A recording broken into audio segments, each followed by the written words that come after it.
Assalamualaikum. Welcome to Psychic Learners Academy. My name is Nooreen Fatima. So today's topic is biological differences between genders. That is lesson number 7. So in males and female we have biological differences in 3 ways, which are chromosomes, hormones and nervous system. तो सबसे पहले हम chromosomes और hormones की बात करेंगे। ये आप लोग जानते हैं कि हॉर्मोन्स और क्रोमोसोम्स हमारे ये हेरिडिटरी में ये काफ़ी उसका एक बेस है, एक तरह समझ लें, मैस्कुलिनिटी का, फेमिनिटी का, and it plays a very important role in human behaviours. Endocrine system क्या करता है? एंडोक्राइन सिस्टम एक कुछ ग्लैंड्स का नेटवर्क है जिसकी वजह से एंडोक्राइन ग्लैंड्स हार्मोन रिलीज करते हैं हमारे ब्लड स्ट्रीम में, और हमारे हार्मोन्स जिस ग्लैंड से हमारे हार्मोन्स निकलते हैं वो कंट्रोल होता है हाइपोथैलेमस के थ्रू। हाइपोथैलेमस एक ब्रेन का एक पार्ट है जो कि सारे ये एंडोक्राइन ग्लैंड्स को कंट्रोल करता है। फिर आता है पिट्यूटरी ग्लैंड। पिट्यूटरी ग्लैंड को मास्टर ग्लैंड्स भी कहते हैं। क्यों? क्योंकि ये स्टिमुलेट्स और inhibits secretion of hormones from the other glands. ये कंट्रोल करता है, ये रेगुलेट करता है हार्मोन्स, उन हार्मोन्स को जो कि बाकी ग्लैंड से सिक्रीट हो रहे हैं। अब 2 स्टेरॉइड हार्मोन्स होते हैं जिसको सेक्स एंड रिप्रोडक्शन हार्मोन्स भी कहते हैं। ठीक है, सेक्स एंड रिप्रोडक्शन हार्मोन्स को ही स्टेरॉइड हार्मोन्स कहते हैं। तो रिप्रोडक्टिव ऑर्गन्स जो कि अगर फीमेल्स में हो तो उन्हें ओवरीज कहा जाता है, अगर मेल्स में हो तो उन्हें टेस्टिस कहा जाता है। Now we'll go to sexual dimorphism. Sexual dimorphism, हम किसी भी स्पीशीज़ में एक मेल होता है, एक फीमेल होता है, यानी कि 2 सेक्स होते हैं। अब उन मेल फीमेल में ये डिफरेंसेस होते हैं। किस किस एरिया में डिफरेंसेस होते हैं? जेनेटिक्स, जीन्स में डिफरेंस होते हैं, गोनाड्स यानी कि ये रिप्रोडक्टिव ऑर्गन्स में, हार्मोन्स में डिफरेंसेस होते हैं, और इंटरनल जेनिटालिया एंड एक्सटर्नल जेनिटालिया में भी डिफरेंसेस होते हैं। जब कॉन्सेप्शन होती है तभी सेक्सुअल डिफरेंशिएशन स्टार्ट हो जाता है, यानी कि सेक्स डिफरेंट हो जाते हैं। कोई मेल होता है, कोई फीमेल होता है। ह्यूमन बींग्स में 23 पेयर ऑफ क्रोमोसोम्स होते हैं उसके हाफ अमाउंट ऑफ क्रोमोसोम्स से आधे क्रोमोसोम्स हमें मदर साइड से मिलते हैं, आधे क्रोमोसोम हमें फादर साइड से मिलते हैं। जो 23rd पेयर होता है क्रोमोसोम का वो सेक्स क्रोमोसोम होता है, और फीमेल्स में वो XX के फॉर्म में होता है, और मेल्स में वो XY के फॉर्म में होता है। और क्रोमोसोम्स में कुछ जेनेटिक इंफॉर्मेशंस होते हैं जिन्हें जीन्स भी कहा जाता है। अब रिसर्चर्स एक बात है जो कि क्लेम करते हैं, वो ये कहते हैं कि जो XY का क्रोमोसोमल मेकअप है, XY क्रोमोसोमल मेकअप यानी कि XY इज ऑफ मेल्स, वो इतना स्टेबल नहीं होता है as compare to females that is XX। इसीलिए ये जो XY है, XY यानी कि मेल्स की जो मेल का सेक्स क्रोमोसोम होता है वो ज़्यादातर उसकी मोर्टालिटी रेट हाई होती है। Mortality rate means death rate. अब कभी कभी हमारे ये जीन्स में ये कुछ चेंजेस आ जाते हैं, कुछ एबनॉर्मलिटीज़ आ जाती हैं जिसकी वजह से उसके कुछ नेगेटिव रिजल्ट्स होते हैं, जिसके वजह से हमारी ग्रोथ, हमारे जेंडर रोल में, हमारे इंटेलिजेंस में, हमारे हार्मोन प्रोडक्शन में ये कुछ एबनॉर्मलिटीज़ आती हैं। इन चीज़ों को कहते हैं म्यूटेशंस। या तो इसमें से कभी कभी कोई क्रोमोसोम ऐड ऑन हो जाता है या कोई क्रोमोसोम डिलीट हो जाता है। ओके, तो कुछ फीमेल सेक्स क्रोमोसोम एबनॉर्मलिटीज़ हैं जैसे कि टर्नर सिंड्रोम। टर्नर सिंड्रोम में क्या होता है, जैसे कि हम जानते हैं कि ये normal female sex chromosome XX होता है, तो जब टर्नर सिंड्रोम अगर किसी को होगा तो उन्हें सिर्फ एक X क्रोमोसोम मिलता है, तो वो सेक्सुअल क्रोमोसोमल स्ट्रक्चर उनका हो जाता है XO। ऐसी फीमेल्स में एबनॉर्मल ग्रोथ पैटर्न होती है, वो काफ़ी शॉर्ट होती हैं, उनकी जॉज यानी कि जबड़े बहुत छोटे होते हैं, उनमें वो रिप्रोड्यूस नहीं कर पाती हैं और वो स्मॉल होती हैं, उनके ब्रेस्ट के बीच काफ़ी स्पेस भी रहता है और शीजल शेप्ड चेस्ट रहता है, यानी कि थोड़ी शार्प एंड टाइप, और एल्बोज भी टर्नड आउट रहते हैं। ओवरीज उनकी डेवलप नहीं होती है, ना ही वो ओव्यूलेट करती हैं, तो that means they can not reproduce. And उनकी थायराइड डिजीज़ होने की ज़्यादा चांसेस रहती हैं, उनमें स्लाइट मेंटल रिटार्डेशन भी होता है। बट अगर ये अर्ली चाइल्डहुड यानी बचपन में डायग्नोज हो गया ये डिजीज़ टर्नर सिंड्रोम, तो इन लोगों को इनके ग्रोथ हार्मोन को वो बढ़ाया जाता है कुछ इंजेक्शन दे करके ग्रोथ हार्मोन के। एंड इनको प्यूबर्टी के वक्त इन्हें ये एस्ट्रोजन रिप्लेसमेंट थेरेपी भी दी जा सकती है, जिसकी वजह से इनकी ब्रेस्ट डेवलप हो सकती है और मेंस्ट्रुएशन भी हो सकती है। तो ट्रीटमेंट्स हैं इन टर्नर सिंड्रोम की, अगर डायग्नोज बचपन में हो जाए, तब से ट्रीटमेंट स्टार्ट हो जाए तो वो बेहतर हो सकती हैं। अब होता है मेटा फीमेल्स और ट्रिपल एक्स फीमेल। इसमें क्या होता है कि इसमें 3x क्रोमोसोम होता है फीमेल्स में, नॉर्मली 2 होते हैं, बट इसमें क्या होता है 3x क्रोमोसोम होते हैं। इसकी वजह से इन्हें सुपर फीमेल्स भी कहा जाता है। अब सुपर फीमेल्स क्यों कहा जाता है, और भी रीजंस हैं। वो रीजंस ये हैं कि वो काफ़ी ज़्यादा टॉलर होती हैं, बहुत ज़्यादा टॉल होती हैं, बहुत बॉडी स्ट्रक्चर बहुत लॉन्ग होता है मतलब बॉडी का हर एक पार्ट लॉन्ग होता है। एंड सेक्सुअल कैरेक्टरिस्टिक नॉर्मल रहती है, फर्टाइल यानी कि रिप्रोड्यूस भी कर सकती हैं, बट उनकी कुछ लर्निंग डिफ़िकल्टीज हो सकती हैं, लाइक लर्निंग डिसेबिलिटीज़ भी कह सकते हैं। नॉर्मल इंटेलिजेंस का रहता है, बट थोड़ा लो रेंज का रहता है। इमोशनली इमेच्योर रहती हैं, लाइक अपने एज के बराबर, अपने साइज़ के बराबर के अकॉर्डिंग वो अक्सर इमोशनली इमेच्योर रहती हैं। फिर आते हैं मेल सेक्स क्रोमोसोमल एबनॉर्मलिटीज़। उसमें आता है क्लिनफेल्टर सिंड्रोम। क्लिनफेल्टर सिंड्रोम में क्या होता है, मोस्टली हम जानते हैं कि जब मेल के सेक्स क्रोमोसोम है वो नॉर्मली XY होते हैं, बट जब किसी को क्लिनफेल्टर सिंड्रोम है तो उनके में एक एक्स्ट्रा X क्रोमोसोम होता है, जिसकी वजह से उनकी वॉइस बहुत हाई पिच होती है और बॉडी मोस्टली लड़कियों जैसी होती है, ब्रेस्ट इनलार्जमेंट होती है, तो और ये फेशियल और बॉडी हेयर यानी कि दाढ़ी और ये वाले एरिया, इस पे हेयर बहुत कम होता है। ये स्टेराइल होते हैं, यानी कि ये रिप्रोड्यूस नहीं कर सकते हैं, और इनके टेस्टिस और प्रोस्टेट ग्लैंड बहुत काफ़ी स्मॉल होते हैं।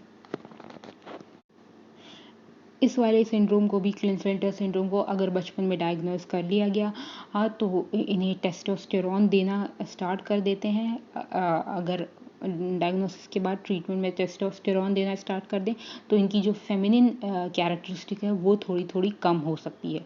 इनकी अबव एवरेज हाइट होती है, या थोड़ा उससे बड़ा होता है, या फिर इंच थोड़ा बड़ा होता है। लर्निंग डिफ़िकल्टीज़ हो सकती हैं बच्चों में, specially in with respect to language या शॉर्ट टर्म मेमोरी। और अगर बचपन में, अर्ली चाइल्डहुड में इस सिंड्रोम को डायग्नोज नहीं किया गया, या फिर इसको ट्रीटमेंट या एक्स्ट्रा हेल्प नहीं दी गई, तो इनके पुअर स्कूल ग्रेड्स आते हैं, लो सेल्फ स्टीम होती है, एंड ऑल्सो क्लिनफेल्टर सिंड्रोम में अगर एक तो नॉर्मली XXY होता ही है क्लिनफेल्टर सिंड्रोम में, बट अगर एक एक्स से उस एक्स से ज़्यादा हो, यानी कि XXXY अगर इतना ज़्यादा हुआ, तब ये मेंटली रिटार्टेड होते हैं और इनकी सिम्टम्स बहुत ही ज़्यादा एक्सट्रीम और वर्सन होती है, ख़राब होती है। यानी XYY सिंड्रोम एक ऐसा सिंड्रोम है जिसमें ये मेल्स को वो एक्स्ट्रा Y क्रोमोसोम होता है, यानी कि XY नॉर्मली होता है बट एक Y एक्स्ट्रा होता है। इस वजह से उनको सुपर मेल्स कहते हैं। सुपर मेल्स इसलिए भी कहते हैं क्योंकि वो बहुत ज़्यादा टॉल होते हैं, यानी कि अबव 6 फीट, and they are normal. They can also produce high levels of testosterone, और दे आर स्लिम, और फेशियल एक्ने होता है। फेशियल एक्ने मीन्स फेस पे दाने, एंड कोऑर्डिनेशन नहीं होता है। फर्टाइल होते हैं, यानी कि रिप्रोड्यूस कर सकते हैं, नॉर्मली जो जैसे मर्द होते हैं वैसे रह सकते हैं, बट XSY सिंड्रोम उनके कुछ स्टडीज़ किए गए थे, जिसमें ये स्टडीज़ किए गए थे यूरोपियन प्रिजन में। वहाँ पे देखा गया कि जो जनरली जो इस बीमारी से लोग सफ़र कर रहे थे वो सारे मर्द काफ़ी एंटी सोशल थे, एग्रेसिव बिहेवियर यानी बहुत गुस्सा करने वाला था, इंटेलिजेंस एवरेज से भी बिलो थी, और होमोसेक्सुअलिटी थी उन लोग के बीच। ठीक है, और कुछ रिसर्चर्स ने ये भी अपनी फाइंडिंग स्टेटमेंट्स दी है कि ये XYY सिंड्रोम में ये जिन लोगों में हाई टेस्टोस्टेरॉन लेवल होता है वो ज़्यादा वायलेंस होते हैं, like they are more prone to violence and ज़्यादा गुस्सा करना, ज़्यादा एग्रेसिव होना, हाँ ज़्यादा छोटी छोटी बातों पे गुस्सा कर जाना। तो इसकी वजह से अगर वो किसी रिलेशनशिप में है तो वो अपनी वाइफ को बहुत ज़्यादा मारते हैं। अब sex differentiation in reproductive system, जो X एंड Y क्रोमोसोम है उससे ही पता चलता है sex of any baby, like male है या फीमेल है। तो 2 सिस्टम है, उस सिस्टम के थ्रू पता चलता है। एक है वुल्फियन सिस्टम एक ऐसा सिस्टम है जो कि एक कैपेसिटी एबिलिटी रखता है किस में डेवलप होने के लिए, ये मेल इंटरनल रिप्रोडक्टिव सिस्टम है। Mullerian system is deals with all the female internal reproductive system. Sex development mostly same होता है in both the sexes, like female and male, during the first 6 weeks of prenatal development. Also external sex organ develop होना start हो जाता है after this 6 weeks, 6 weeks of conception. Yeah, okay. After conception external sex organ develop होना start कर जाता है, और इसमें 2 चीज़ें होती हैं, 2 हार्मोन्स होते हैं जिसको कहते हैं एंड्रोजन और एस्ट्रोजन हार्मोन। एंड्रोजन और एस्ट्रोजन हार्मोन गोनाडल हार्मोन्स हैं, यानी कि रिप्रोडक्टिव हार्मोन्स हैं, एंड ये दोनों में पाए जाते हैं, दोनों सेक्स में, मेल में भी पाए जाते हैं, फीमेल में भी पाए जाते हैं। बट मेल में एंड्रोजन ज़्यादा होते हैं और फीमेल में एस्ट्रोजन ज़्यादा होते हैं। फीमेल में यानी कि टेस्टोस्टेरॉन कम होता है, एंड्रोजन कम होता है। ओके, अब एंड्रोजन का एक एग्जांपल है टेस्टोस्टेरॉन, और एस्ट्रोजन का है एस्ट्रायोडोल। और प्रोजेस्टेरॉन भी एक अलग हार्मोन है जो कि यूजुअली फीमेल्स में ज़्यादा होता है, और वो फीमेल के लिए काफ़ी लाइक इम्पॉर्टेंट होता है ड्यूरिंग प्रेगनेंसी। अब जो एंड्रोजन हार्मोन है, एंड्रोजन हार्मोन कौन कंट्रोल करता है? वाई क्रोमोसोम कंट्रोल करता है किस लिए कंट्रोल करता है to regulate the sexual reproductive system in males. Testosterone hormone it regulates Wolffian system, यानी कि मेल का इंटरनल रिप्रोडक्टिव सिस्टम, जो कि मैंने पहले बताया था। और मलेरियन सिस्टम में आता है वो एस्ट्रोजन, एस्ट्रायोडोल, जिसे एस्ट्रायोडोल भी कहते हैं। ठीक है, तो उसमें आता है internal reproductive female internal reproductive organ.